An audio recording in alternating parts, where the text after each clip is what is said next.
Assalamualaikum warahmatullahi wabarakatuh. Di sini kami dari kelompok yang menjelaskan ujian analisa SEM EDX yang terdiri dari Mbak Ade Virji, Mas Andre Pradana, Mbak Brian Nudia, Ahlia Kurnia, Anis Setiawati, Dinda Nur Fadila, Dita Natasha, Dode Bara, Eko Wahyudi, dan Emma Ayu Fitriana. Nah, kemudian untuk slide pertama akan dilanjutkan oleh Mbak Virgi.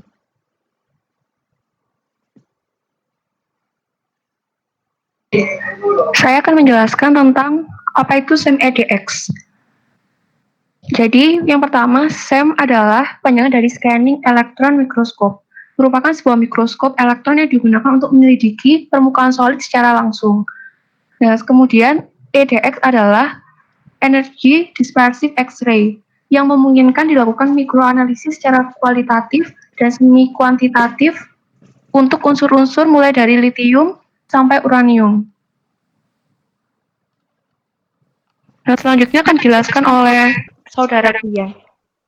SEM atau Scanning Electron Microscope, interaksi berkas elektron dengan sampel.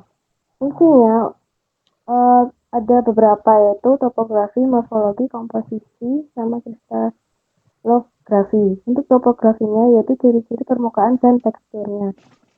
Kemudian untuk morfologinya, bentuk dan ukuran dari penyusun objek.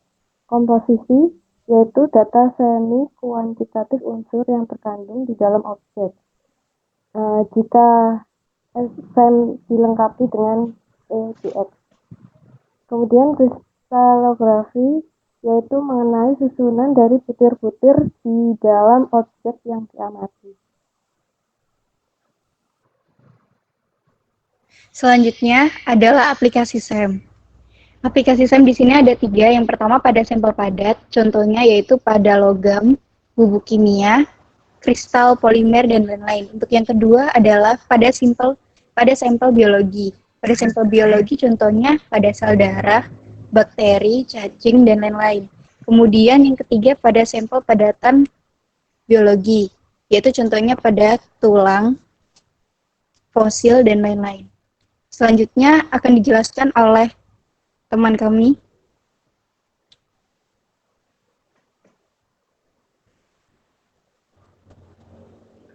Nah, saya akan menjelaskan tentang skema interaksi antara bahan dan elektron. Jadi di sini tuh di gambar pertama, jadi ada insiden elektron yang ditembakkan, kemudian dapat dilihat jadi ada backscatter elektron dan secondary elektron. Ya, nanti kedua hasil, jadi nanti backscatter elektron sama secondary elektron nanti itu hasilnya akan dihasilkan seperti grafik di sebelahnya. Nah, dapat dilihat kalau misalkan energi secondary elektron itu energi elektronnya itu kurang dari 50 eV. Nah, selanjutnya akan dijelaskan oleh teman saya yaitu Dinda. Selanjutnya yaitu interaksi berkas elektron pada sampel, di mana terjadi berbagai 3 bentuk. Yang pertama yaitu elektron akan ditransmisikan tanpa mengalami kehilangan energi, sehingga menghasilkan gambar 2 dimensi. Yang kedua yaitu elektron mengalami hamburan balik atau backscattered elektron akibat berinteraksi dengan inti atom di dalam sampel yang bermuatan positif, sehingga dijadikan dasar dalam penggambaran pada SEM. Yang ketiga yaitu elektron pertumbukan dan mengeksploitasi elektron pada sampel sehingga menghasilkan elektron sekunder. Biasanya disertai dengan pemancaran sinar X yang dapat digunakan untuk analisis komposisi. Oke, di sini ada sampel yang mana CNT, TiO2 atau ketosan sampel, yang mana di kirinya itu adalah secondary elektron dan di kanannya adalah backstreet elektron, yang mana secondary elektron itu intensitinya lebih besar daripada backstreet elektron.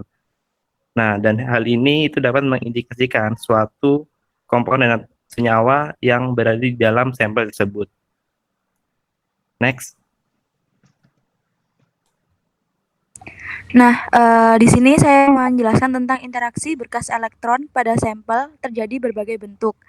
Sinar X yang dihasilkan dari emisi. Nah, di sini terdapat jenis interaksi ini menjadi dasar digunakan pada IDX atau yang kita sebut dengan uji SEM IDX. Selanjutnya, prinsip kerja pada SEM EDX ini nantinya sebuah pistol elektron memproduksi sinar elektron dan dipercepat dengan anoda. Kemudian, lensa magnetik memfokuskan elektron menuju ke sampel, sehingga sinar elektron yang terfokus memindai atau meng-scan. Selanjutnya, yaitu ketika elektron mengenai sampel, maka sampel akan mengeluarkan elektron baru yang akan diterima oleh detektor dan dikirim ke monitor CRT.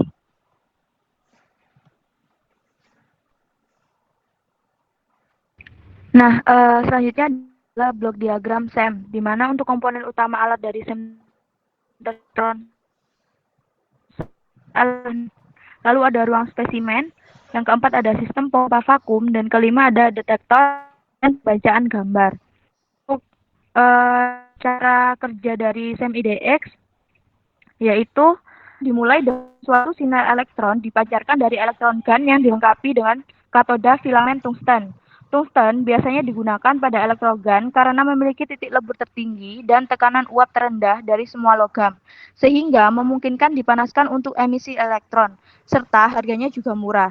Sinar elektron difokuskan oleh satu atau dua lensa kondensor ke titik yang diameter sekitar 0,4 nanometer sampai 5 nanometer. Sinar kemudian melewati sepasang gulungan pemindah atau scanning coil atau sepasang plat deflektor di kolom elektron. Biasanya terdapat di lensa akhir yang membelokkan sinar di sumbu X dan Y sehingga dapat dipindai dalam mode raster di area persegi permukaan spesimen. Ketika sinar elektron primer berinteraksi dengan spesimen, elektron kehilangan energi karena berhamburan, acak yang berulang, dan penyerapan dari spesimen atau disebut volume interaksi, yang membentang dari kurang 100 nanometer sampai sekitar 5 μm ke permukaan. Ukuran volume interaksi tergantung pada energi elektron untuk mendarat, nomor atom, dan kepadatan dari spesimen tersebut. Pertukaran energi antara sinar elektron dan spesimen dapat diketahui di refleksi energi tinggi elektron pada hamburan elastis, emisi elektron sekunder pada hamburan inelastik, dan emisi radiasi elektromagnetik, yang masing-masing dapat dideteksi oleh detektor khusus. Arus dari sinar yang diserap oleh spesimen juga dapat dideteksi dan digunakan untuk membuat gambar dari penyebaran arus spesimen. Amplifier elektronik digunakan untuk memperkuat sinyal yang ditampilkan sebagai variasi terang pada tabung sinar katoda. Raster pemindai layar CRT disinkronkan dengan sinar pada spesimen di mikroskop, dan gambar yang dihasilkan berasal dari peta distribusi intensitas sinyal yang dipancarkan dari spesimen yang dipindai. Gambar dapat diambil fotografi tabung sinar katoda beresolusi tinggi, tetapi pada mesin modern digital, gambar dan ditampilkan pada monitor komputer serta disimpan ke hard disk komputer. Next. Nah, selanjutnya yaitu hasil. Di sini kita menggunakan contoh dari hasil karakterisasi pasir besi alam Pantai Samudra Baru, Karawang, menggunakan scanning elektron mikroskopi atau SEM with Energy Dispersive X-ray atau EDX. Hal pertama yang dilakukan yaitu yang pertama, proses ekstraksi pasir besi. Yang pertama yaitu sampel pasir disaring menggunakan ayakan, kemudian dipisahkan material magnetik dan non-magnetik menggunakan magnet permanen, kemudian sampel magnetik dicuci menggunakan aquades lalu dikeringkan, dilakukan penghalusan menggunakan cawan dan mortar, kemudian sampel dicuci kembali dan dikeringkan pada 100 derajat Celcius. Kemudian selanjutnya dilakukan karakterisasi menggunakan SEM EDX. Nah, dari hasil karakterisasi dapat dilihat pada gambar 1. Nah, pada gambar 1 ditunjukkan perbedaan antara pasir pantai sebelum dan sesudah diekstraksi. Perubahan warna terlihat untuk pasir besi yang berwarna hitam menunjukkan banyaknya kandungan besi oksida. Next.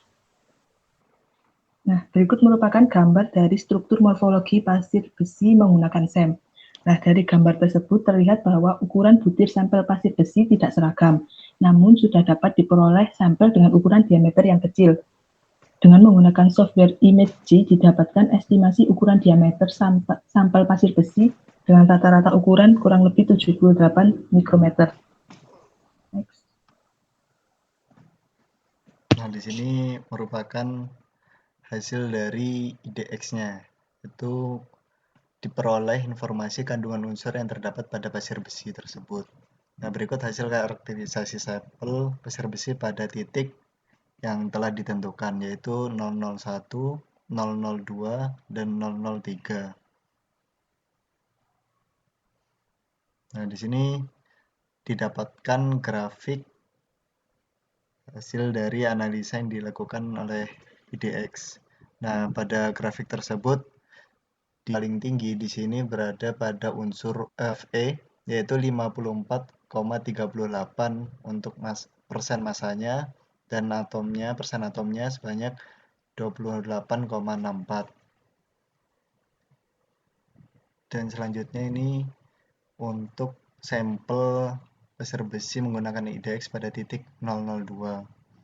Untuk hasilnya berbeda dengan 001, tapi secara garis besarnya tetap sama, yaitu komposisi yang paling banyak terdapat pada unsur Fe. Kemudian pada uji selanjutnya, sama seperti sebelumnya, diketahui bahwa komposisi yang paling banyak di sini adalah O, di mana ada persen massa sejumlah 37,80% dan persen atomnya sebesar 47,54%. Next. Kemudian, nah di sini karakterisasi pasir besi menggunakan SEM EDX menunjukkan bahwa sampel pasir besi yang diekstrak dari pasir alam pantai Samudra Baru Karawang banyak mengandung unsur Fe dan O. Nah, pada titik 1 kandungan unsur Fe sebanyak 54,38% dan O-nya 27,14%. Kemudian pada titik kedua, yaitu kandungan unsur Fe 43,61% dan O-nya 18,54%. Dan pada titik 3, kandungan unsur Fe 27,34% dan O-nya 37,80%.